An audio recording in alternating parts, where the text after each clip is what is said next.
Olá pessoal, sejam muito bem-vindos a mais um vídeo aqui do canal do BTG Pactual Digital sobre a carteira recomendada de fundos imobiliários. Hoje nós vamos falar sobre o desempenho da carteira de dezembro de 2021 e a nossa recomendação para janeiro de 2022.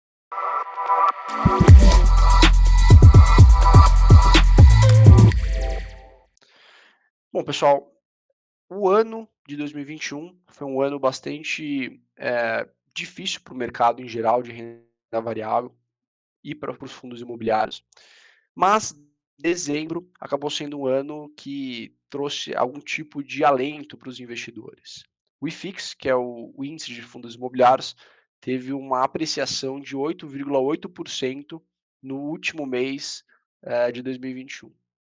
Essa alta ela vem depois de uma queda em novembro do mesmo índice de 3,6%, e, na nossa opinião, houve um ajuste exatamente dos preços desses fundos após essa queda em novembro.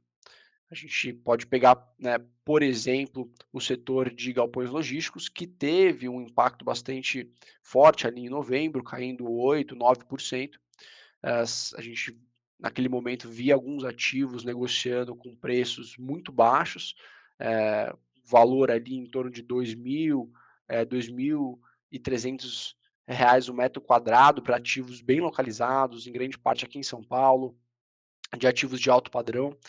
E, na nossa opinião, os investidores perceberam essa discrepância e houve um ajuste ali em dezembro, exatamente para voltar a patamares mais normais, digamos assim.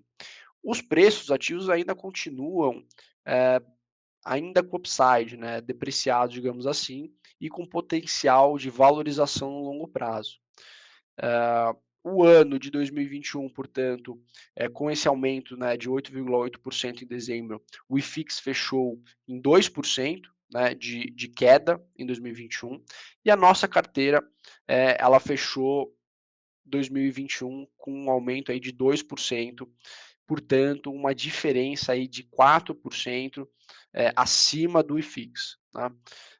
A gente fez todo um trabalho aqui exatamente de proteção do patrimônio dos investidores, buscando sempre a renda, principalmente nos fundos de recebíveis, que a gente já vai falar um pouquinho, e também no ganho de capital aí para os próximos meses. Tá? Falando mais sobre os segmentos em específico, a gente viu que o segmento de recebíveis, como eu falei anteriormente, foi o segmento aqui que trouxe o porto seguro para os investidores. Quando a gente pega o ano de 2021, ele teve aí um retorno médio na casa de 11%. Foi o único segmento que apresentou um desempenho acima do IFIX nesse período.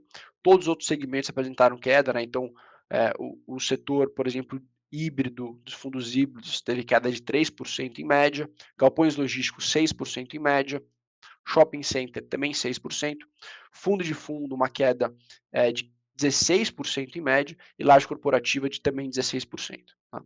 Então, o que a gente vê com esses números é exatamente que os fundos de tijolo, portanto, tiveram um ano negativo em termos de valorização.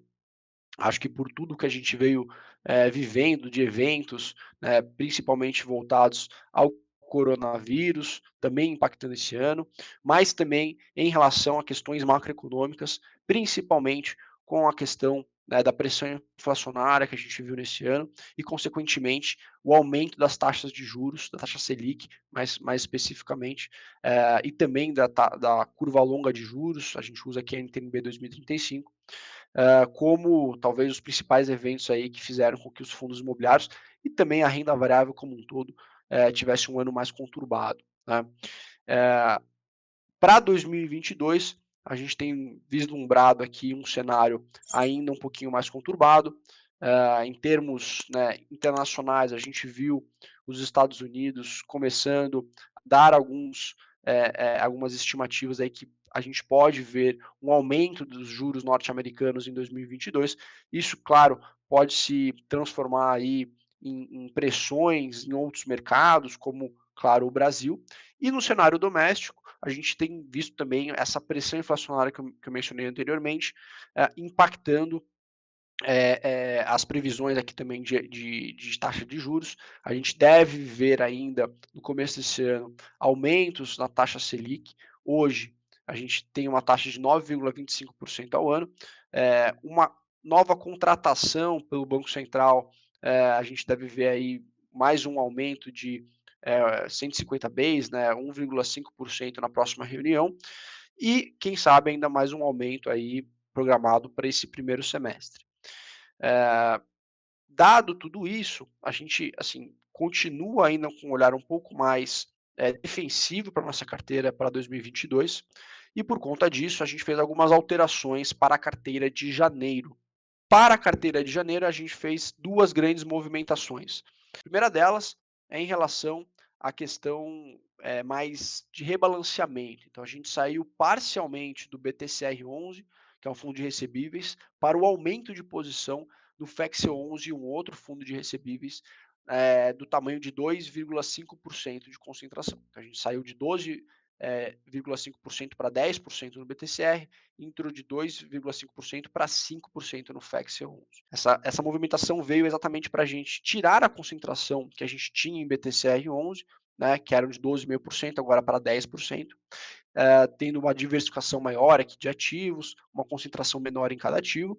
E, além disso, o FEX11 ele apresenta um desconto maior que o BTCR11, um dividend yield maior que o BTCR11, um risco um pouco maior também, mas a nossa visão bastante controlado.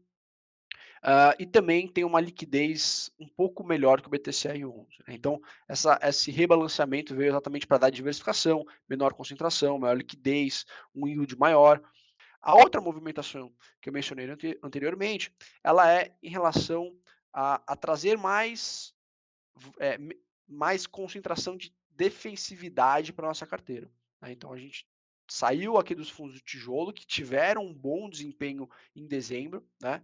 E alocou esse valor aqui, esses recursos no CPTS11, pessoal, um fundo que já fez parte da nossa carteira, ele é um velho conhecido, é um fundo da Capitânia de recebíveis, a gente fez um aumento de posição dele de 6%.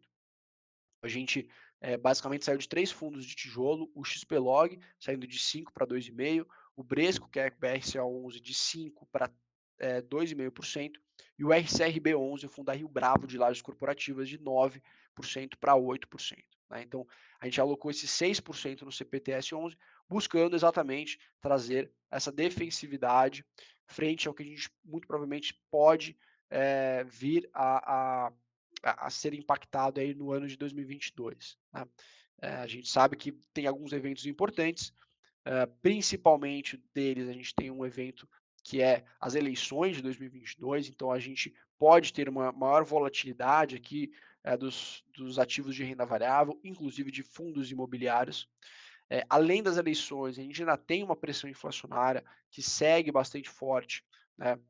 E, portanto, ainda é uma necessidade do Banco Central de atuar com aumento nas taxas de juros. Então, a gente viu em dezembro, por exemplo, esse aumento contínuo da taxa, né? A gente saiu, o Banco Central, o Copom, teve o anúncio de um aumento de mais 1,5% na taxa Selic, saindo de 7,75% para 9,25% ao ano. E a gente pode ver novos reajustes, né, novas altas ao longo de 2022, principalmente no começo de 2022, e por conta disso, a gente né, quer continuar tendo uma carteira ainda defensiva, mas também buscando o ganho de capital. Bom, como ficou, portanto, a nossa carteira recomendada, pessoal? A nossa carteira recomendada ficou 51% de disposição ao segmento de recebíveis, tá? Depois, a gente tem 20% de exposição ao segmento de galpões logísticos, 18% de exposição ao segmento de lajes corporativas, 6% de exposição ao setor híbrido e 5% de exposição ao setor de shopping center. Tá? Como eu mencionei para vocês, a maior parte, né, 51%, está alocada agora em fundo de papel. Anteriormente, a gente tinha uma alocação um pouquinho menos da metade. Né? Hoje, o nosso dividend yield forward, né, programado, aí, projetado, na verdade, né, estimado de 9% para os próximos 12 meses, e um desconto sobre o valor patrimonial, a nossa média ponderada aqui de 11%. Tá, pessoal? de novo, a gente tem aqui uma mentalidade de continuar fazendo essas alocações pensando nesses próximos 12 meses, em que a gente tenha uma renda previsível, né, de fundos que vão conseguir ter uma menor volatilidade, oscilação nesses eventos que a gente vai ter ao longo de 2022, como eu já mencionei anteriormente. Então a gente tem ainda uma incerteza macroeconômica, aumento de juros, uma eleição, né, no meio político dura, polarizada muito provavelmente, que pode gerar oscilação aqui no mercado financeiro, inclusive em fundos imobiliários, e, portanto, uma maior alocação em fundos de papel. Do outro lado, a gente tem basicamente alocação em fundo tijolo, que é exatamente aqueles fundos em que a gente vai ter potencialmente o ganho de capital no longo, médio prazo. Né? São fundos em que você tem um desconto aí de 15% a 20% em relação ao valor patrimonial, que mesmo assim também tem pago yields aí na casa de 7%, 8% ao ano, e também complementam aqui o nosso dividend yield para os próximos 12 meses. Bom, pessoal, essa foi a nossa carteira aqui recomendada para janeiro de 2022. Continuamos aqui fazendo novos vídeos para vocês. Espero que vocês tenham gostado. Se você gostou, dê um like aqui no nosso vídeo e nos vemos no próximo mês. Um grande abraço.